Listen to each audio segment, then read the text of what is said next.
दुचाकी देण्यास नकार दिल्याने एका तरुणाला शिवीगाळ करून लाकडी बांबूने बेदम मारहाण करून गंभीर जखमी केले।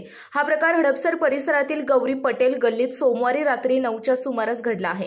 या प्रकरणी हडपसर पोलिसांनी आरोपीला अटक केली आहे। याबाबत जितेंद्र कुमार कोरी याने बुधवारी 28 तारखेला हडपसर पोलीस ठाण्यात फिर्याद दिली आहे। यावरील सौम्या उर्फ समर्थ रवींद्र तिपे याच्यावर IPC 326, 323, 504, 427 नुसार गुन्हा दाखल करून अटक केली आहे। पोलिसांनी दिलेल्या माहितीनुसार फिर्यादी त्याच्या मित्रासोबत गौरी पाटील गल्लीमध्ये गप्पा मारत बसले होते। त्यावेळी त्यांच्या ओळखीचा आरोपी सौम्या त्या ठिकाणी आला।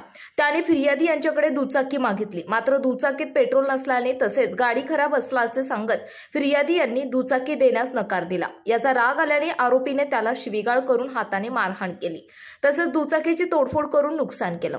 त्यावेळी जितेंद्र कुमार त्याला अडवण्यासाठी गेला असता आरोपीने बांबूने मारहाण केली।